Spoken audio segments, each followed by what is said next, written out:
व्यास कहे मत सोच तू, क्या है विधि। नमामि शमीशान निर्वाण रूपम्। एक बात ध्यान में रखो, फल की वासना से फल पर ही दृष्टि रखकर कर्म करने वाला सकाम मनुष्य उत्तम कर्म करने पर भी कर्मयोग।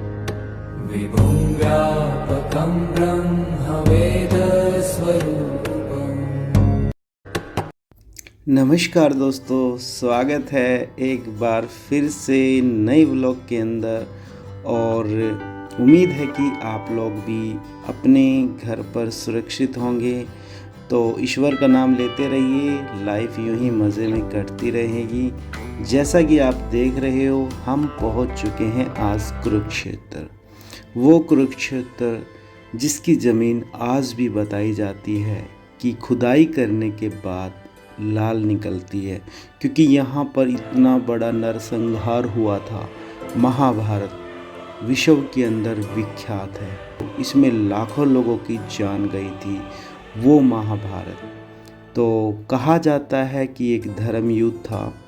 आज हम आ चुके हैं उसी कुरुक्षेत्र की भूमि पर, जिस भूमि पर श्री कृष्ण भगवान ने अर्जुन को गीता का उपदेश दिया था। वो उपदेश जिसमें अच्छे और बुरे कर्मों के बारे में अच्छे तरीके से बताया गया है। चलिए आज हम उसी कुरुक्षेत्र की बात करते हुए आगे बढ़ते हैं। वीडियो पसंद आए तो दोस्तों वीडियो को लाइक और शेयर करना मत भूलना। आपको पता है मेरी वीडियो मैक्सिमम अपने आध्यात्मिक, अपने रहस्यों के बारे में होती है, देश के बारे में होती है। तो जितनी भी आप वीडियो देखें, आपको ज्ञान वाली वीडियो मिलेगी इसमें। तो वीडियो को लाइक करते रहा करो ताकि हमारा हौसला थोड़ा सा ऊपर बुलंद बना रहे। तो चलिए बिना देरी किए आपको लेकर चलते हैं महाभारत की उस कहानी पर, उस सच्चाई पर। तो शुरू करते हैं।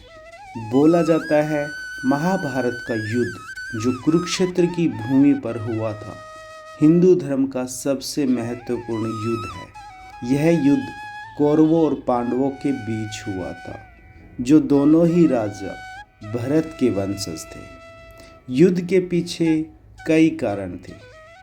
राज्य का विभाजन, कौरवों के पास हस्तिनापुर का बहुत बड़ा राज्य था, जबकि पांडवों को अपना निर्वाह करने के लिए कठिनाइयों का सामना करना पड़ा। पांडव अपने जो पैतृक राज्य का एक हिस्सा चाहते थे। द्रौपदी का अपमान हुआ, जैसे कि आप लोगों ने टीवी सीरियल में देखा ही होगा। द्रौपदी पांडवों की पत्नी, खेल के अंदर दुर्योधन और दुशासन द्वारा अपमान किया गया। यह अपमान पांडवों के लिए बहुत ही असहनीय था। अहंकार और ईर्ष्या, दुर्योधन स्वभाव से अहंकारी और ईर्ष्यालु था। वह पांडवों की सफलता को बर्दाश्त ही नहीं कर सकता था और चाहता था कि हमेशा के लिए उसके अधीन रहे। इन कारणों के चलते कुरुक्षेत्र में 18 दिनों तक भयंकर युद्ध हुआ। इस युद्ध में महान योद्धाओं जैसे श्री कृष्ण भगवान, अर्जुन, भीष्म, कर्ण आदि ने भाग लिया। युद्ध के अंत में पांडवों की विजय हुई, लेकिन उन्हें भारी नुकसान उठाना पड़ा। कुरुक्षेत्र का युद्ध न केवल राजनीतिक संघर्ष बल्कि धर्म और अधर्म के बीच का युद्ध भी माना जाता है।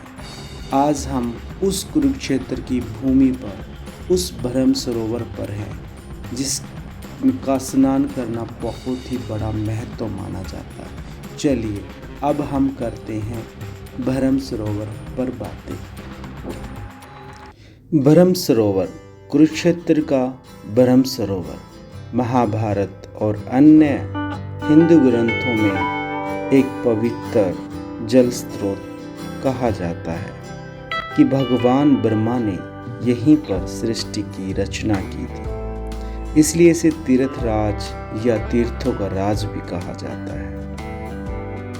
महाभारत युद्ध के बाद भगवान कृष्ण ने यहाँ पर सभी वीरों का तर्पण किया था। कहा जाता है कि दुर्योधन ने युद्ध में हारने के बाद इसी सरोवर में छिपने का प्रयास किया था। ऐतिहासिक महत्व भी बहुत है इस जगह का। प्राचीन तीर्थस्थल ब्रह्म सरोवर का उल्लेख प्राचीन ग्रंथों में मिलता है, जिससे पता चलता है कि ये सदियों से एक महत्वपूर्ण तीर्थस्थल रहा है। कई राजाओं और सम्राटों ने यहाँ पर स्नान किया है और मंदिरों का निर्माण करवाते आ रहे हैं। आर्कोलॉजिकल एविडेंस पर बात करते हुए अगर हम आगे बढ़ें, सरोवर के किनारे खुदाई में प्राचीन मूर्तियाँ, सिक्के और अन्य कलाकृतियाँ मिली है, जो इसकी प्राचीनता की पुष्टि करती है।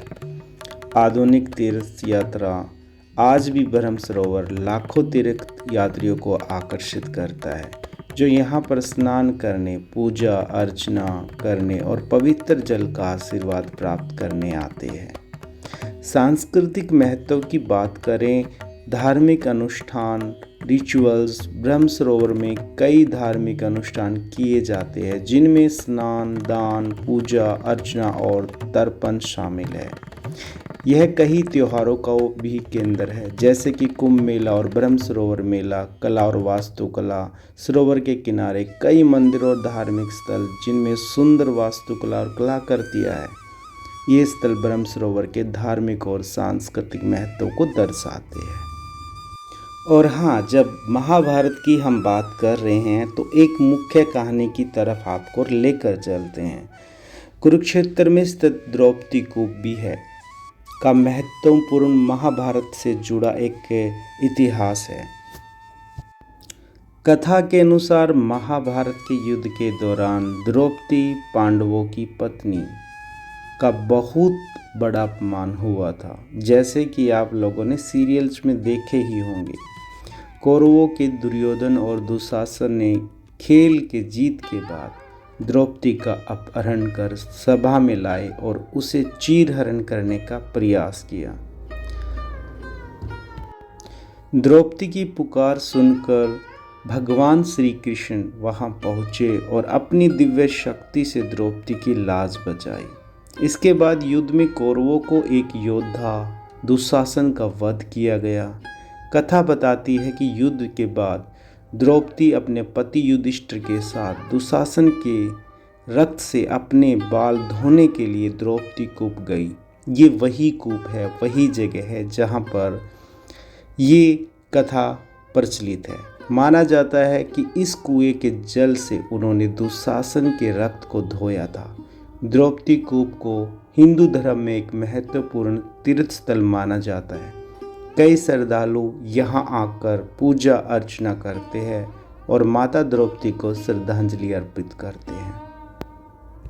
वैसे यहाँ पर एक कथा और है, जो आप मंदिर देख रहे हो खाटू श्याम का, तो उसकी कथा आप बहुत ही अच्छे तरीके से जानते होंगे। तो यहाँ उस मंदिर का भी महत्व माना जाता है, बट स्थानीय लेवल पे अगर हम देखें हिस्ट्रिकल पॉइंट से, तो इस मंदिर का यहाँ पर पुराना कोई इतिहास नहीं है। तो दोस्तों, वैसे तो महाभारत कुरुक्षेत्र के अंदर हुई थी, इसके पीछे बहुत कुछ कहानियाँ हैं, सच्चाइयाँ हैं, जो इतिहास को अपने दुपट्टे में समेटे हुई है। वैसे तो दोस्तों, महाभारत पर कहने के लिए बहुत कुछ है, लेकिन क्या करें, समय का अभाव जो है। ज़्यादा वीडियो लंबी हो जाने की वजह से आप लोगों के लिए भी प्रॉब्लम आ सकती है। तो कुछ भाई है जो वीडियो को कंप्लीट नहीं देखते, जिसकी वजह से वीडियो का CTR काफ़ी डाउन हो जाता है। तो इसलिए आप लोगों से रिक्वेस्ट है, तो वीडियो को कंप्लीट एंड तक देखिए करें, क्योंकि ये वीडियो आपके लिए इंफॉर्मेटिव वीडियो रहती है, नॉलेज की वीडियो रहती है, हमारे देश की वीडियो रहती है। तो दोस्तों, ये था हमारा कुरुक्षेत्र का वीडियो, और उम्मीद है कि आप लोगों को ये वीडियो हमारे धर्म से जुड़ी हुई काफ़ी पसंद आई होगी। अगर वीडियो पसंद आई है तो प्लीज़ वीडियो को लाइक कर देना, शेयर कर देना, सब्सक्राइब कर देना। तो मिलते हैं फिर नए पड़ाव पर, तो तब तक के लिए जय श्री कृष्ण।